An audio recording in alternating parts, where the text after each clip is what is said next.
दोस्तों, मैं हूँ आप सबकी अंजनी। आप सब देख रहे हैं अंजनी की दुनिया जीकेपी में। स्वागत है, अभिनंदन है।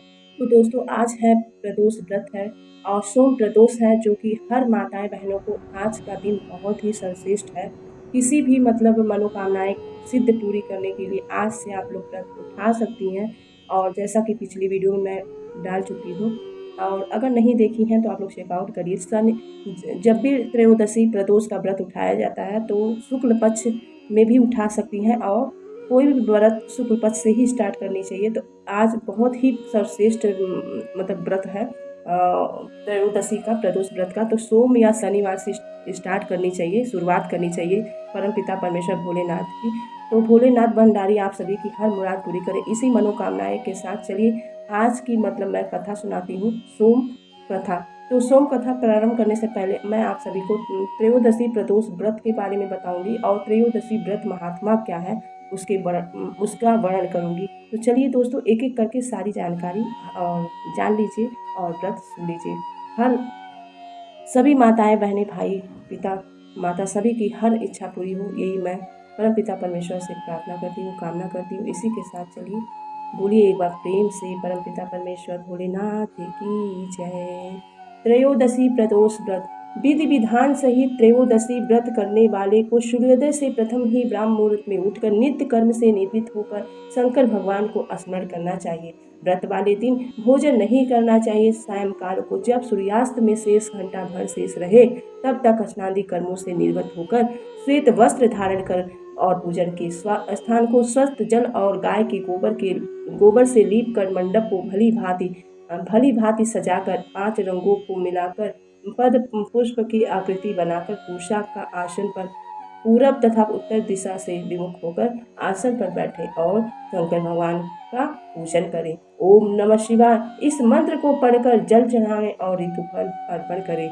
नो सायंकाल के पश्चात और रात्रि आने से पूर्व दोनों के बीच संध्या समय को जो व्रत होता है उसे त्रयोदशी या प्रदोष व्रत कहते हैं। त्रयोदशी व्रत महात्माएं।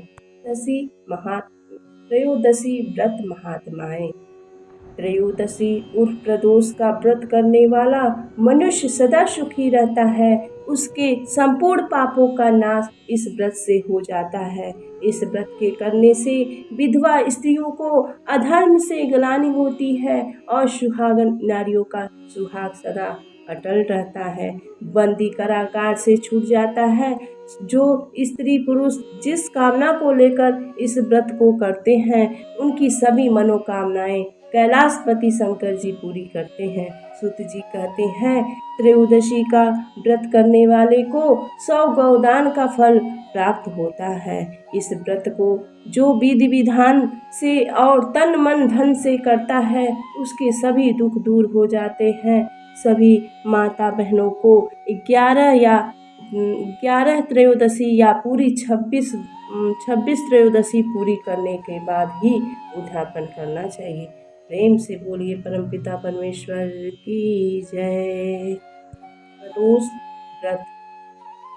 सूत जी बोले कि हे ऋषियों, अब मैं सोम त्रयोदशी व्रत का महात्म्य वर्णन करता हूँ। इस व्रत के करने से शिव पार्वती प्रसन्न होते हैं। प्रातः स्नान कर शुद्ध पवित्र हो शिव मंत्र पार्वती का ध्यान करके पूजन करें और अर्घ दें और ओम नमः शिवाय इस मंत्र का 108 बार जप करें। फिर स्तुति करें, हे प्रभु, मैं इस दुख सागर में गोते खाता हुआ ऋण भर से दबा ग्रह दशा में ग्रसित हूँ। हे दयालु, मेरी रक्षा कीजिए। शौनकादि ऋषि बोले, हे पूज्यवर महामते, आपने यह व्रत संपूर्ण कामनाओं के लिए बताया है। अब कृपया कर यह बताने का कष्ट करें कि यह व्रत किसने किया और क्या फल पाया। सूत जी बोले, एक नगर में एक ब्राह्मण रहती थी। उसके पति का स्वर्गवास हो गया था। कोई भी उसका धीर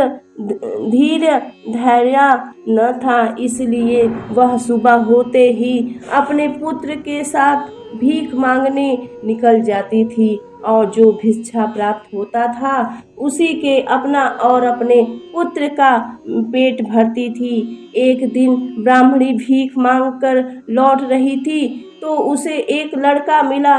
उसकी दशा खराब थी। ब्राह्मणी को उस पर दया आ गई। वह उसे अपने सारी अपने घर ले गया ले आई। वह लड़का विंध्य का राजकुमार था। पड़ोसी राजा ने उसके पिता का आक्रमण करके उसके राज्य पर कब्जा कर लिया था, इसीलिए वह मारा मारा फिर रहा था। ब्राह्मण की आश्रम में ब्राह्मण कुमार की तरह पलने लगा। एक दिन ब्राह्मण कुमार और लेकिन राजकुमार खेल रहे थे। उन्हें वहां गंधर्व कन्याओं ने देख लिया। वे राजकुमार पर मोहित हो गई। ब्राह्मण कुमार तो घर लौट आया, लेकिन राजकुमार असमति नामक गंधर्व कन्या से बात करता रह गया। दूसरे दिन असमति अपने माता पिता को लेकर राजकुमार से मिलाने के लिए ले आई। उनको राजकुमार पसंद आया। कुछ ही दिनों बाद असमति के माता पिता को शंकर भगवान ने स्वप्न में आदेश दिया कि वे अपनी कन्या का विवाह राजकुमार से कर दे। फलतः उन्हें असमति का विवाह राजकुमार से कर दिया। ब्राह्मण ब्राह्मण ब्राह्मणी की ऋषियों से आज्ञा दे रखी थी कि वह सदा प्रदोष व्रत करती रहे।